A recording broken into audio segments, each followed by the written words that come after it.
Hurin, one of your buddies, he actually comes forward. He says, "Do you feel that?" And he hands you a torch, and you hear something.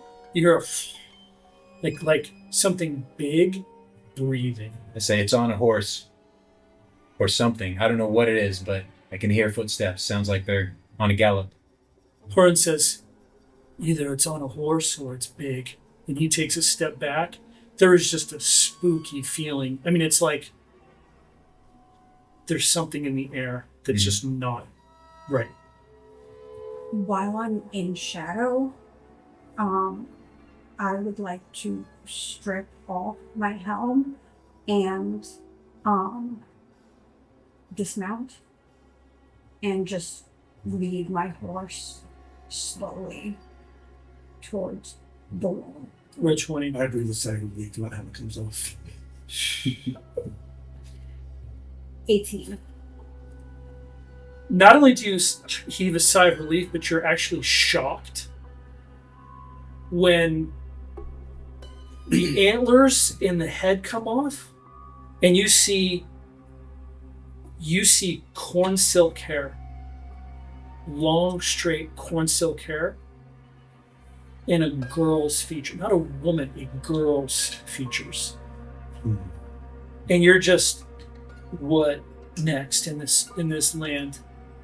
And you see a 16-year-old girl with corn silk hair and blue eyes and striking weird features. I mean, like, she looks like she's from a different planet.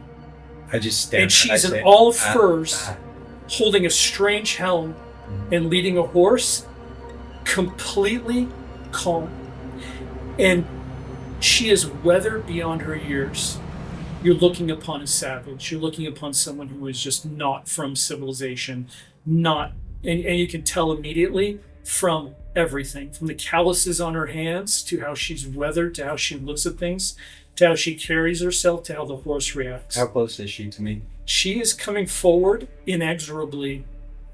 I say, stay where you are. We have you outnumbered. Roll 20-sided. Do I recognize any of those mercenaries? That's a 1. I give it. You hear him, and he backs up and he goes, "Stay where you are. We have you outnumbered." And you see the villagers are like 15 feet behind him, backing up. And you have them completely spooked, and you giggle because you realize that you've seen this 100 times before, and you realize that you could probably steal everything that they had if you were in a different place in your life. But you are not. You are here for a reason. And you see her just walk up with her horse, and she smiles at you and she laughs. I lower my sword and I say, who sent you? Why are you here? I begin to approach. Roll 20. 6. Roll 20. 11. You see her turn. Just her eyes swivel. And you see none of them are aware of this yet. You are. I want you to put hearing experience, sight experience. As you see him, you see a wounded man, obviously a warrior. He has 2 camels, and he comes. And when you register him, you see everybody kind of look out, and villagers become aware of him, but he just comes forward like this. Do I smell his wound? Fate, roll 20-sided. 20. I want you to put eyesight, smelling, and hearing experience. And I want you to put tribal medicine as a skill. You do smell his wound, and then you see it, and you realize that what has happened. I'd like to take his torch and hold a horseshoe over it so that it heats up and press the horseshoe up against his face. When she goes to reach for my torch, I draw back and then I lift my blade. What are you on about? What are you doing here? Help him. Helping? Who sent you? I come around. At least give us a name. Look, you rode in here in the dead of night. We have no idea who you are. I will kill you where you stand. You are writing. He is writing up. Actually, you see Nashara push her way through the crowd as well. And you see what looks to you almost like a goddess. She is of a royal house in silks, makeup. You've never seen anything like her. She is beautiful, and your breath is almost taken away. But when she looks at you, you see her eyes narrow at you, and you see something that you've never seen before. And you see a woman looking upon another woman and resenting her. And you've never seen that look before because it's just not of your experience, because every woman you've known has been of your clan in your house. But she looks upon you like she does not like you, and you're immediately taken aback.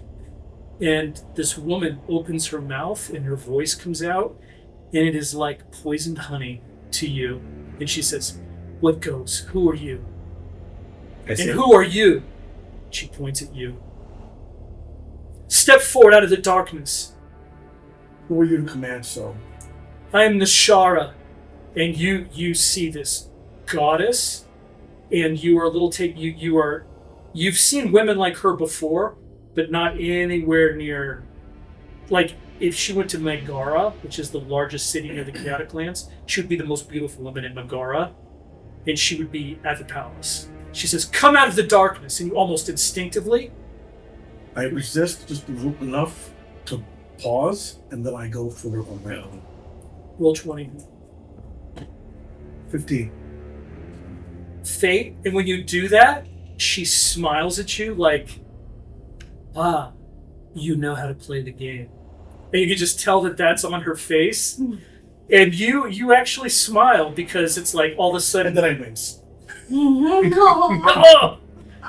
Fate again. And you actually see her, and she looks up you even though that she is just a primordial savage, you see that she looks upon you with almost puckish delight. Have I seen her kind before? Never. You have no idea who she is or what. I mean, ethnically distinct in furs and like this antlered costume. I mean, you are just, who on earth could this be? But you know what? Someone else makes their way into this little scene. Everybody roll 20-sided. And I'm assuming I still have her by 20. sword. 13. 17. 9. You see a woman, an old woman, and actually you two know it's Shuri. That is her name. Okay. And she is one of the village elders, and actually before you guys went to sleep, she came in to check upon you and to see how you were. And yes, I'm fine. Do you want more pillows? No. And all of a sudden your head goes like this, and she puts another pillow, and you're like, okay, I was sleeping, but I'll take an extra pillow. And Shuri makes her way forward, and she actually comes to you. And she bows, and she makes a sign. I bow back, and my stomach rumbles. And Shuri says, "She is one of the sacred ones. I lower my sword. Come." And Shuri leads you through the crowd, and the crowd just parts for you both. And when she says the sacred ones, it's like something just goes through the villagers. And you realize maybe they have legends of their own. I rolled a 20. I haven't heard of this before. I want you to put chaotic lands lore on your paper. You remember legends. It's almost like they are some sort of fey creature, like Jinn. Fey desert creatures who live in the most barren places. They are the guardians of the magical things in the desert, and it is their job to keep them in check so that they do not slay others. And I become a lot more impressed. and when you remember that, well, you're glad they're human, because the way that the legends describe them is Jinn-like. they can wear many forms. I'm not convinced yet that she's human. Lore, and you are probably intelligent. You are wise to think that. And roll 27. 16. You are sleeping, and as a matter of fact, you are very happy because when there's a bunch of people in a room trying to sleep, there's always some misbegotten fornicating idiot who snores. There's always some idiot who twists and turns and wraps his blanket around him. Everybody's always making noise, and you like it quiet, and all of a sudden everybody's left and it's quiet, and you are just dead asleep. All of a sudden the door gets thrown open. Boom! You jump out of bed, grab a dagger, and Sagar comes in. And he's like, hide me! Hide me! And he throws himself under your bed. But the thing, he's so big that he hits your bed and you fall off of it onto the floor. And just, you look over to see if you've cut yourself with your own dagger. Yeah. And you look at him, and your bed is like this on his back because none of the four legs are actually touching the ground. Yeah. It's just, your bed is propped on his back, on his shoulders. Yeah. And he's on the floor and he's like, hide me, you fool! Hide me! I start hitting him and tell him to get off my bed. You're just kicking, get out of my bed! Get out of my bed! And he's like, no, you don't understand! The witch! She's out to get me! What are you talking about? There's a witch out there! Protect yourself! I go out to see what he's talking about. You grab your clothes. And he's like, what are you doing, you fool? You fool! You grab your stuff and you just see your bed just kind of floating in midair. You turn and walk out and shut the door. And you see there's no one about. And you begin to walk. And you pull up short when you see her. And you see her with Shuri, who is the older woman. Yeah. And the older woman actually kind of took you aback because there are very few old people. You know, she's 60, 65. There's very few people her age. And to see an old person is almost shocking in and of itself. And yet, here is this old person leading a 16-year-old girl who looks to all intents and purposes like just a djinn who was blown in from the desert. And your first instinct, unfortunately, is there is a witch. I'm about to die. This idiot was actually right. But you managed to maintain your composure. Roll 20-sided. 4. Who are you? I just put a hand on his shoulder. She walks right up to you and puts a hand on your shoulder. And you are looking into, ice blue. You've never seen anyone like her. She doesn't even look like the guy that you saw coming in. Mm-hmm. Like they are like totally different ethnicities. She has super pale skin. The guy, Darian, did not. Yeah. She doesn't have brownish blonde hair. She has corn silk hair, like almost white hair. Like ice eyes. You look at her. She looks like she's from the moon. She's young, really young, and she's dressed all in furs, and holds like this helmet that looks like an animal's head with antlers.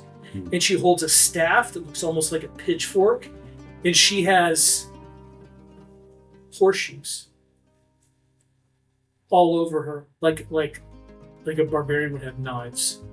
And you're just staring at her, and she looks at you and she just smiles and she laughs at you. Like she delights in just befuddling you. I say, you're a creepy looking girl. I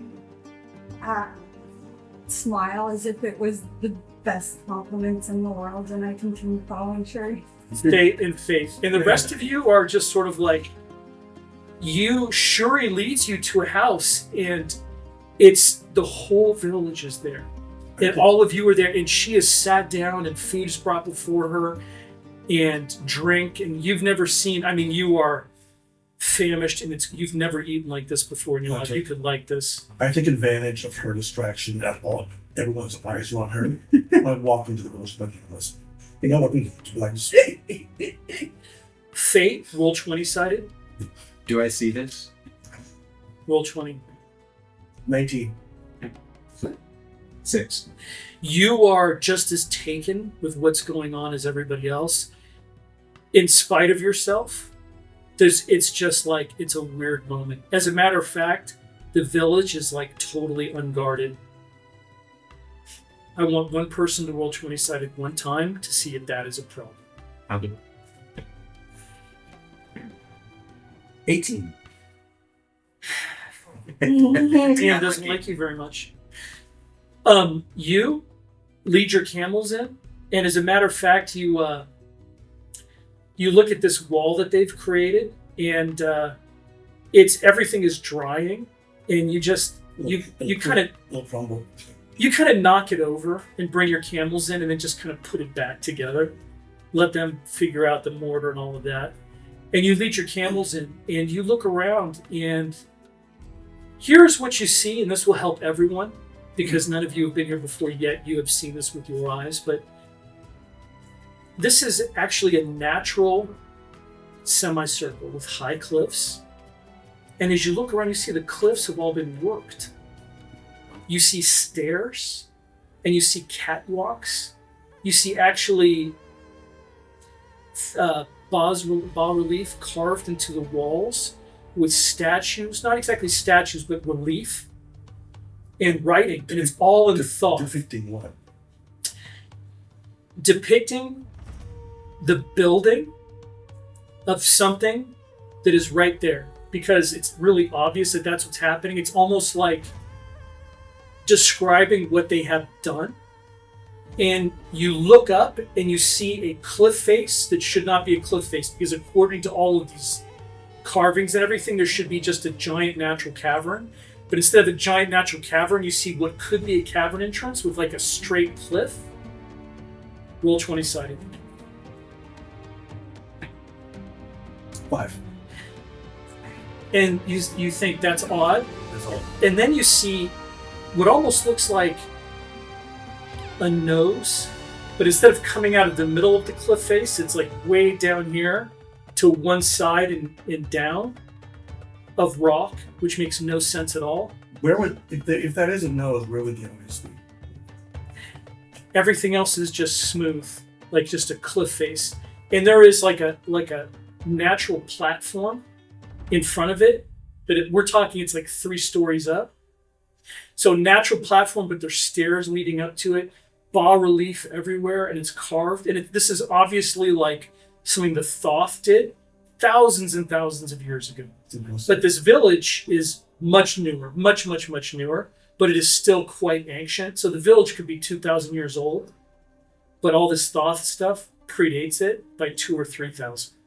So that's kind of where we're at. Do the stairs go all the way up to where the entrance is? That's exactly right. So whatever all this bas-relief was, all pertains to a cave opening, which is not a cave opening where this platform is.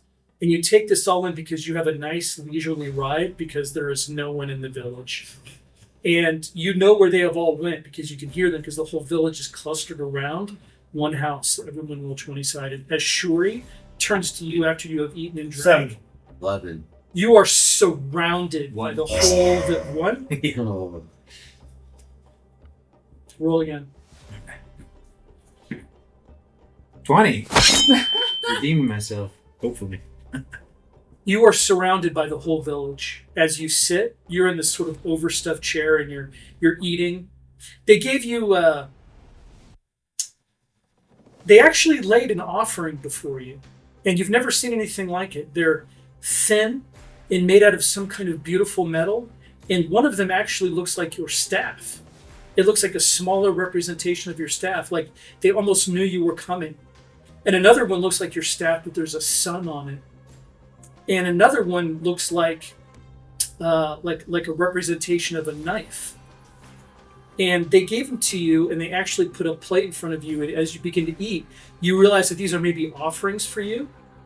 And so you take them and you Put them in my jacket and I eat with my hands. And you eat with your hands.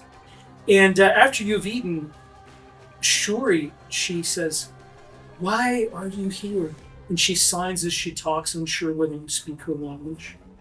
"Why do you come, Sacred One? What do you bring for us?" I don't know. Yet. And a murmur runs through the village. Rolls 20-sided. Two. And 18 for a split second. the infamous cock. A man steps forward. And he's middle-aged. He holds a staff. And the staff, you know right off the bat, because of your special sight, and we'd actually put spiritual sight experience. And you could put that as a skill, spiritual sight. It is a staff. It is hundreds of years old. It is made out of wood, and wood is precious. There's no wood anywhere, and you know that this came from a tree. You've heard legends of trees. You've never seen them. And the end of it has a very it almost looks like a hand like this, like it could go on something like this. Okay? And he steps forward and he says, "We do not need this. We have our ways. This is our village. Too much has happened. We need to get right with the gods. We must perform the ceremonies. Things that are sacred with us must be kept sacred. We do not need anyone telling us what to do or what is sacred to us. Things must return to normal. I do not like all this talk of tombs. Why are you here? What do you seek? All of you eyed our sacred site. In fact, 2 of you ran from the battle, ran from your comrades to go to the sacred site and slew another." And Nishara says, "Speak not of that. No, I've had enough. Enough of your honeyed words. What goes? Speak of this now." I've tied up my candles and walking. I want you to roll 20-sided. This is very important. Is that important? 20? Yep. Okay. You hear something. You hear laughter. Not laughter, but like a chuckle. And you hear that wall that you knocked over being knocked over again. And you instinctively put your camels down an alley and know that you are not seen. And you are half in and half out of the alley looking down. And at that wall, you see 5, I'll say caravan guards. Caravan guards is the catch-all term for men who are hired in the cities to go out. I was one. Okay. At one point, you were one of them. So you know these men well, but there's 5 of them, and they have knocked over the wall to come into the village. And one of them chuckles, and they look like rough men from Megara. You know Megara, the garb, the style. They are men of Megara, as was him, and a few others that you saw. How far away are they? They are a few, let's just say, blocks further in. So you are like midway between these 2 groups of these caravan guards that are now making their way into the village. You realize the village was left unguarded, which was unwise, but you realize these villagers were somehow spooked, and these villagers were deeper in the village. I get back up, sir. I'm back in the end. So, I'll look nearby. Fate, roll 20-sided one more time. 12. Okay, you are able to hide your... As a matter of fact, you bring your camels further into the alley and then move them down this alley. Mm-hmm. And then you go down that alley and crouch. You are in perfect darkness. And then you see the guys on the main street. They actually have their weapons out, and they're moving like this. What is going on? Where is everyone? And they are really cautious, but they do not see you, and they move past. And there is 5 of them. And they You wonder maybe what's going to happen when they reach the villagers. Commenting was simple. You tie your candles to something. The rest of you roll 27. I leave the meeting to go. When I judge, they've gone far enough that 13. I kind of come out behind them, right out of sight. 3. I'll straight really close, but like that. You're not guarding very. I leave the meeting to go back to bed when I see them. I do think I got a 19. I did pick up also on that. Okay, you pick up a rock. You leave the meeting to go back to bed, fate, because that's just what you're all about. And then you realize that Sagar is probably still under your bed, and you're like, and you kind of, in your petulance, you look down this way, and you see 5 people coming towards you, and it is Sagma, Uli,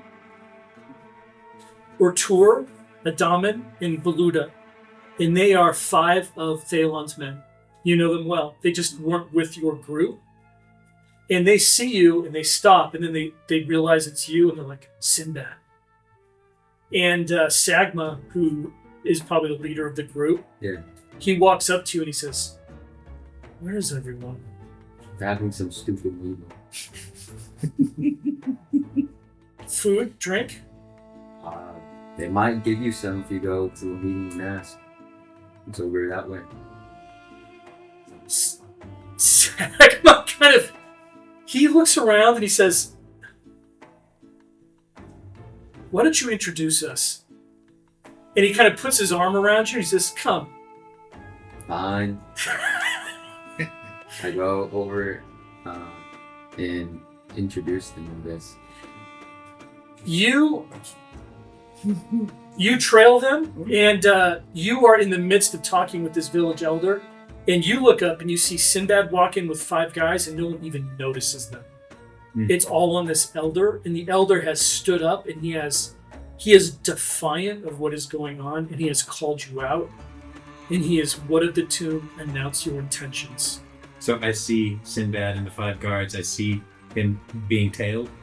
Yeah, you see 5. Sinbad comes in with 5 more of your guys. These are Thalon's caravan guards. They were just separated from you. But right now I'm being questioned by the village elder. Yeah. About why we are planning on raiding the tomb. If that's what you're doing, yeah.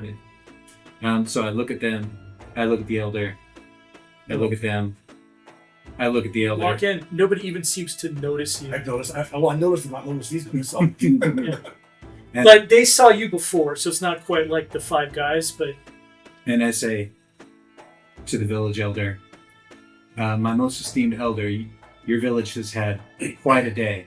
You've been attacked by Thalon's men, or bandits, and Thalon is dead, and I wouldn't wish any of these calamities upon your village ever. And so we're very sorry for the trouble that you've endured. The fighting is over. The people who brought this calamity upon your village, they are dead. We are simply trying to rest ourselves, hydrate ourselves, and we will be moving on in the morning. Sagma steps forward. He says, well, where's the tomb? And the village elder kind of turns and looks at him. And Sagma says, we're here for the tomb.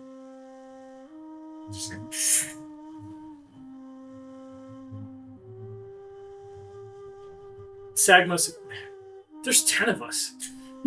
When he says that we're for the tomb, I look at her who guards the magic places and see what she is. I say, We are here for the tomb. Roll 20-sided. I did not think that. 7. Sagma says, see? And he turns and looks at you. This is very important. Roll 27. Hi. He turns and looks at you, and you do not like him. To your bones, you do not like him. There's something about this guy. Like the kind of man who takes whatever he can from the world. And he sees you and he pulls up short and he says nothing for a moment. And then he turns away from you and says, see, we are here for the tomb. And then you hear another voice, and it is Darian. And Darian says, we are here for the tomb, but the tomb is not what you think it is. And the elder turns to him and says, I respect you. I know you are a good man. Do not lie to us. And Darian stands and he steps forward and he says, the sacred site, it is not the cliff face, it is what is next to it, yes? It is where you put your staff. It is what you have said before. And the elder says, yes, our ceremony is about the nose, as you call it. It is where we put our staff. When we put our staff against it, it renews our pact with the gods and we are protected. Darian says, yes. We wish nothing but for this to continue. We would do nothing but protect this holy site. What we must do is many feet across the clearing from it. Far to the north of it, 40 paces. We will leave your holy site alone, but we must do what we do. And there might be things that we find that could help you. I need one person to roll 20 sided at one time. This roll has bonuses on it, but 8. There is grumbling, and the village elder says, I do not know how I think about this. The whole site is holy. Not just the nose, but the face, all of it, the platform, the stairs, the carvings of the elders. Yet you would trample on all of this. Why? Well, as he said, the business we have is not on the holy side. It's 40 paces to the south. We do not want to trample on your holy side. We must have a council. And the other stamps his staff 3 times. Doo, doo, doosh. And he walks out, and you see many of the villagers follow him. And you see Sadma actually looks both ways and looks to go with them. And one of them gestures no. And they go off alone. And then Sagma turns to you guys and he nods and he says, well, perhaps we should have a council of our own, yes? And who are you? Have I ever worked with any of these mercenaries here? I'll give you a roll. 20.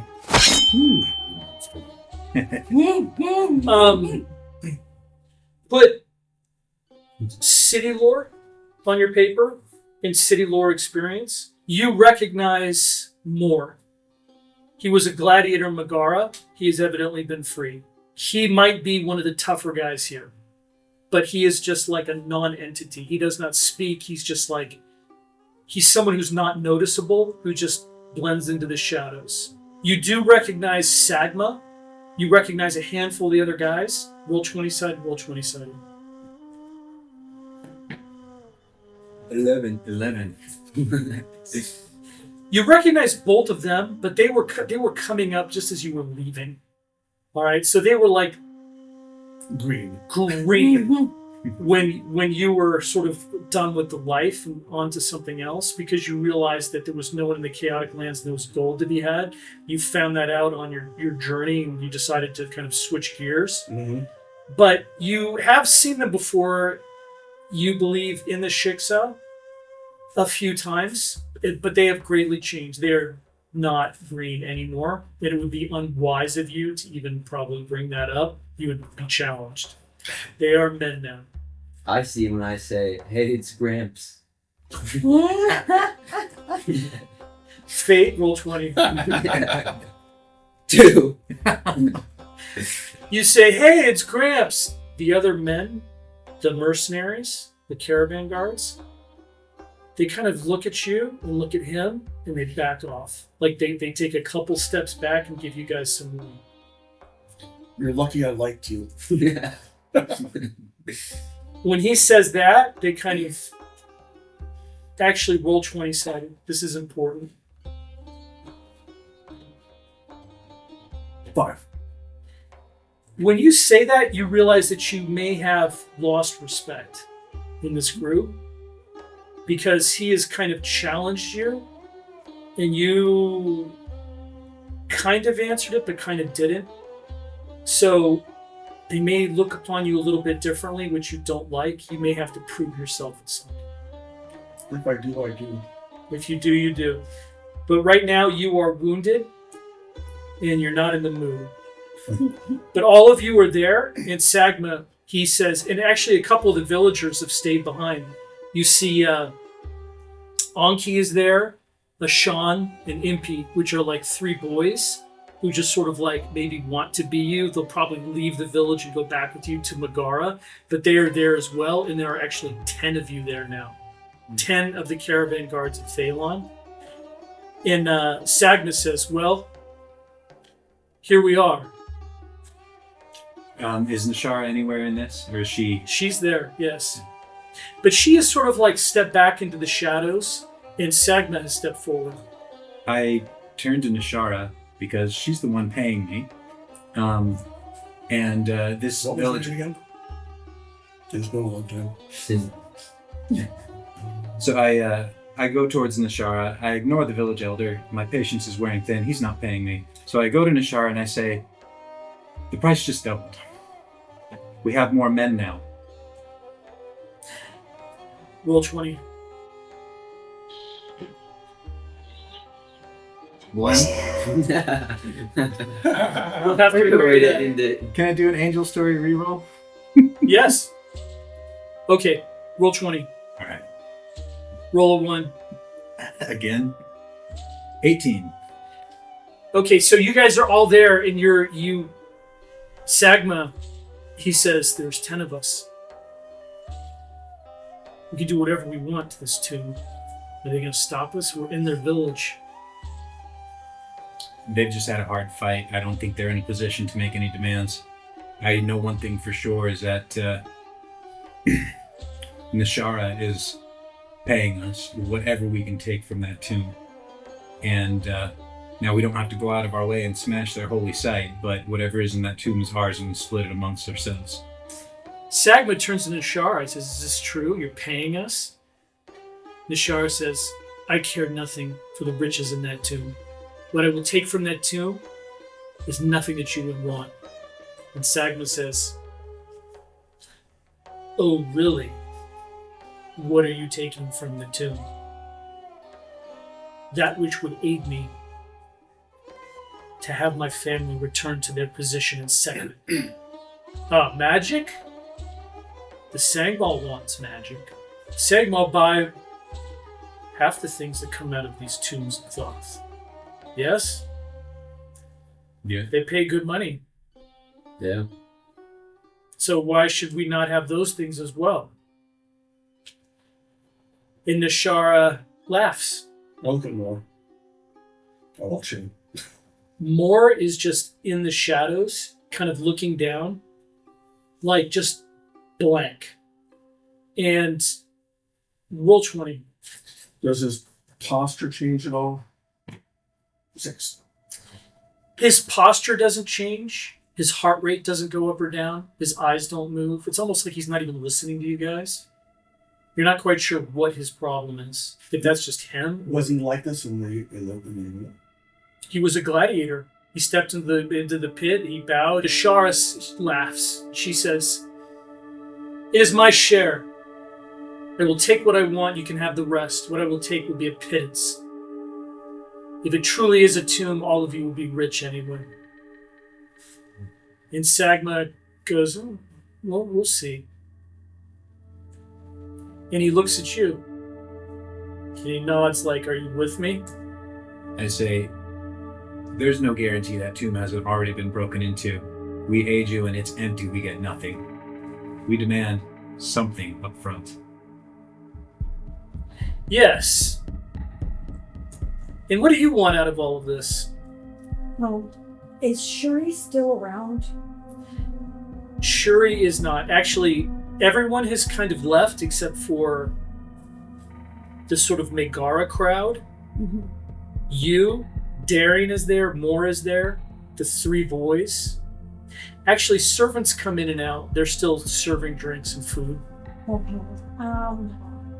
I feel like of the people in attendance, I've probably noticed you more and Nishara, right? I don't really like Nishara.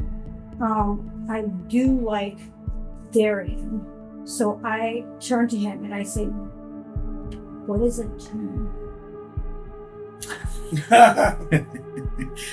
5 lore, roll 20 sided. 5 lore? Yes. Or 5 Fate. fate, sorry. They do that a lot. 9. Darian turns to you and he looks like he's almost about to laugh, but he doesn't. And he says, "A tomb is where someone is buried, but we do not know whether it is a tomb or not. I seek only knowledge. But I would offer you a bit of advice. All of you who seek riches, divide it up fairly and divide it up beforehand. For that gold in that tomb will kill you afterwards, sure as a bandit steal." Are you saying it's cursed? No, I'm saying that people will walk the yellow men. They will feel you for it. Of course. The sky is blue. And Darian, he shrugs. He says, "I tell you true, I want nothing. But I will not interfere when you begin to kill each other either. But I will help in any way that I can. But let us keep these villagers happy. Their innocence. There's no need for us to make their lives worse. Their lives are extreme and rough and filled with poverty already. I would ask this of you, and in return you will receive my help." I wish them luck. He nods, and Sagma, he says, "What if they prevent us from going into this tomb? What then, Darian?" And Darian, he sighs and he says, "I wish I did not have to say this. Truly I do. But what is in that tomb might be more important than the lives of the villagers, and I must see what is inside of it." Do any of the villagers hear him say that? Sacred One, I think it is on you to make sure that doesn't happen. There will come to me. And I look at Nishara. Nishara's looking at you. Nishara says, "I care not for these villagers, whether they live or die. I wish them no harm at all, but I must help my family. We must enter that tomb. Whatever we must do, we must do. And I know that all of you are with me. If it does come down to it, we probably do not have to kill very many of them to get our way." And she looks everyone over, and you just... Nishara has a quest. Not much will get in the way of her in fulfilling her quest. And she looks around, but then she turns and she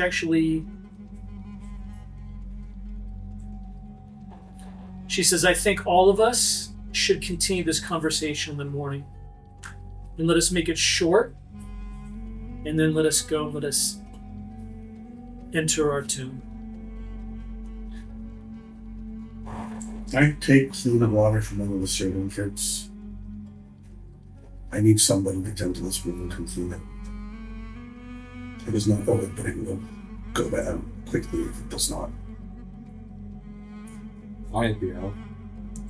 I say, when she came into town, she sensed your wound. I could tell she wanted to reach out to you, but I stopped her. Maybe she knows something. I'd like to cauterize it. It is no longer bleeding. It used to be cleaned, and then if you could sew it together, that would be very handy. Actually, Darian steps forward. He says, I know the medicine of which he speaks.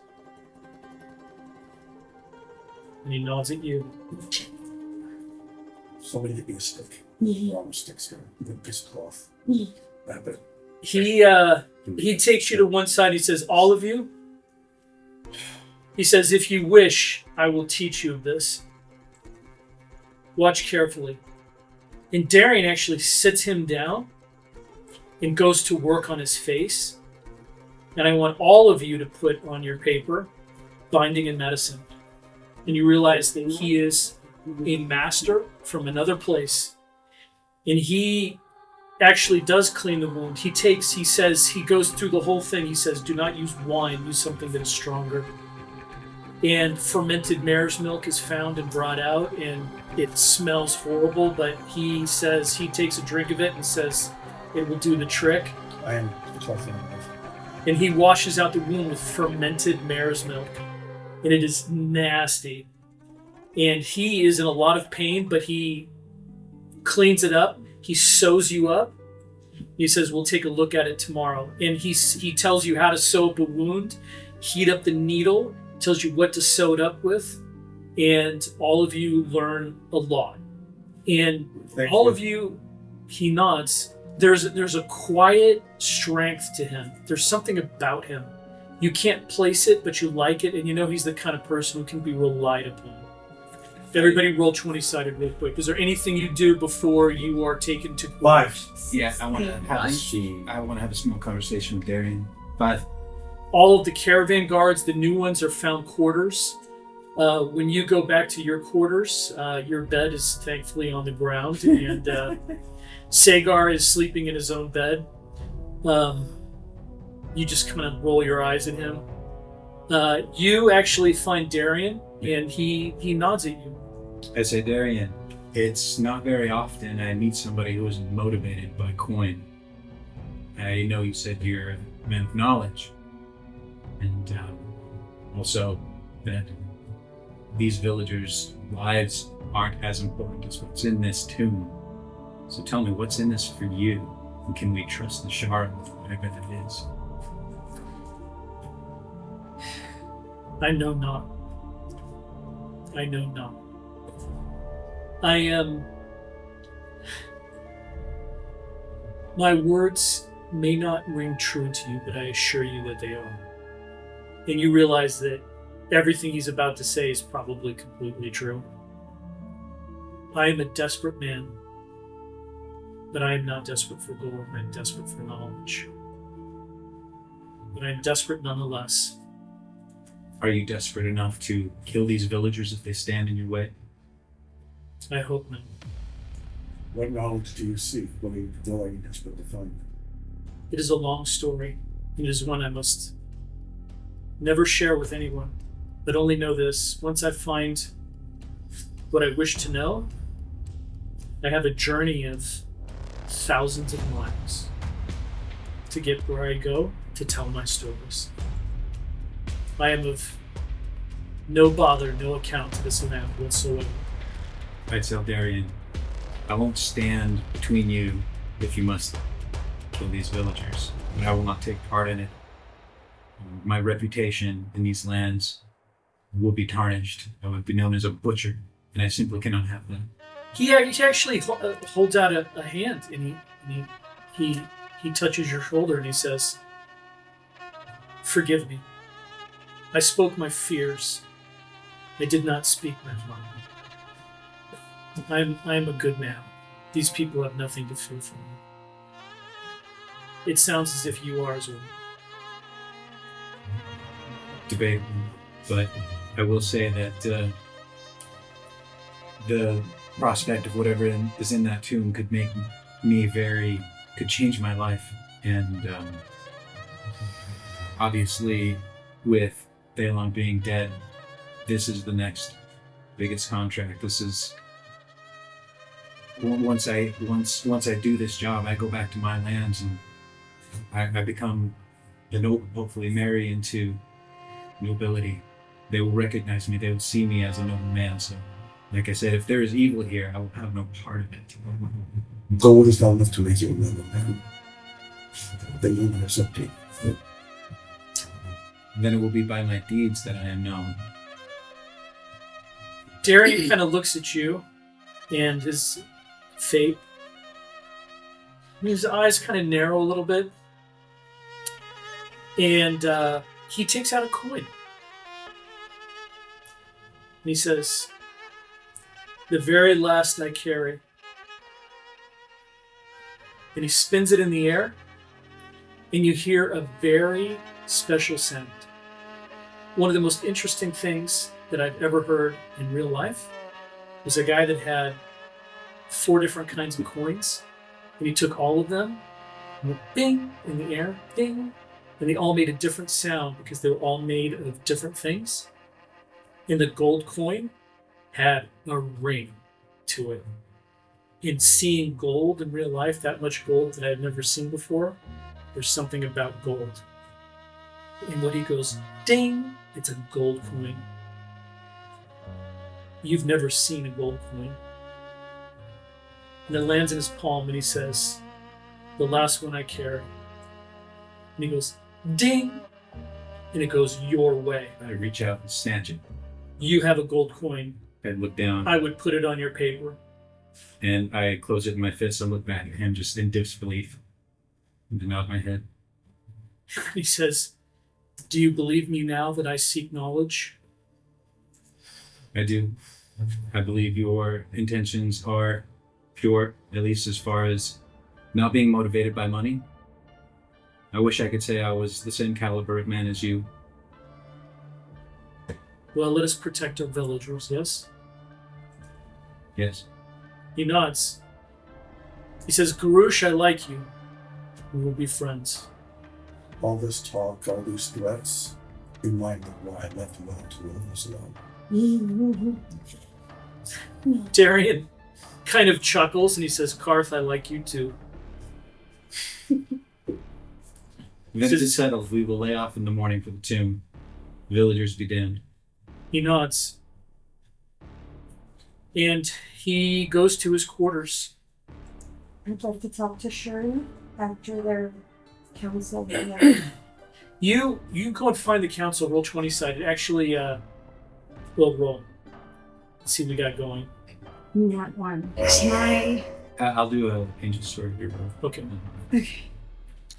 Right. 14. Thank you. You try to find where the villagers are, and you think someone's following you.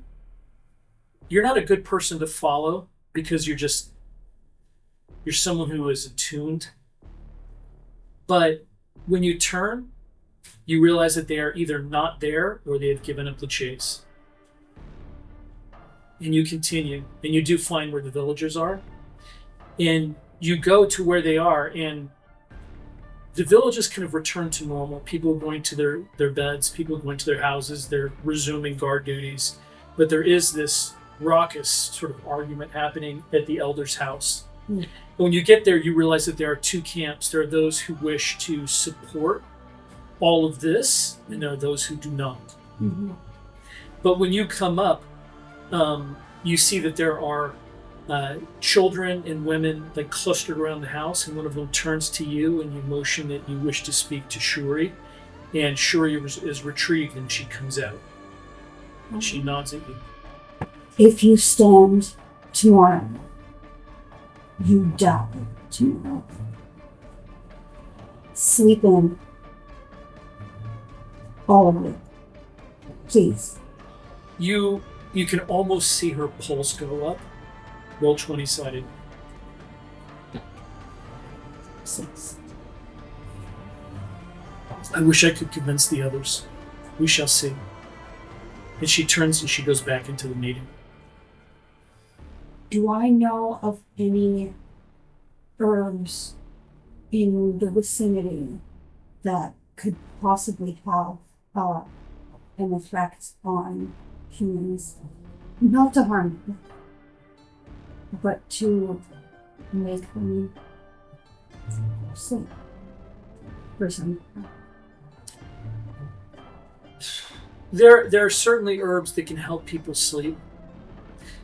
If you want to put a whole village to sleep, it would be hard. The more you think about it, the more hopeless you become. You realize that you're like, I must do something. I must do something. Can I poison them? Can I not poison, but can I drug them? Can I make them sleep? Can I make them sleep in? What can I do? What can I do? And the more you think about it, the more you realize how hopeless it is, because you realize that you'll need way too many herbs you could possibly gather, even if this village has them. Do you go to the source? Do you go to the pools? And if you do, how much more would you need? And you just realize that it's just the logistics of it all, although you would never use that word or think of it in those terms, the logistics of it all is just hopelessly beyond what you can do. And what you decide to do is simply focus, concentrate, commune with the gods as best you can, and pray and hope for the best in the morning, which is what you end up doing. Roll 20-sided one more time. Can I hold the amulet for guidance? You can. Actually, roll 20. This is important. 7. You take out the amulet, and it's really strange because it's almost like it's turned against you. It's the weirdest thing. There are things that you take comfort from, and there are things that repel you. And it's almost like when you take it out, it repels you, which is strange because it's a ward against evil. And you're like, why? I am not evil. Why would it repel me? Why would I feel repelled by it? But for some reason, you just put it back, and it's the oddest feeling, and it takes you aback and makes you question what you think to be true. I want everybody to roll 20-sided. I get one of the kids to Not 20. Nice. 8. 9. 12. 20? By morning, you are convinced of one thing. Whatever this thing is, it isn't quite what you think it is, and you need to rethink what it is. I want you to put on your paper, evaluate magic, and that is one hell of a skill. Yeah. All right? That is not normal. All of you wake up. The village wakes up. There is a strange feeling. You are brought breakfast, but you realize that everybody's very quiet. Whatever the hell happened last night changed the whole tone of the village, and you kind of Do they look at us all? Yeah, the villagers come in. They give you food. They give you drink, but they're quieter. There seems to be a weird tension running through the village. And Nashara wakes up and immediately starts giving orders. She says, look for pickaxes, look for this, look for that. We must break into the cliff face. We must do this, we must do that. And Sagma kind of... I laugh and walk out, go to the channels and the pickaxes. Actually, when you do that, a crowd kind of forms around you. You realize that he has all of the tools for the job. That he is a miner. And he has a camel with everything that you could possibly need. And I say, where'd you say you were from again? It's just your out. Ah.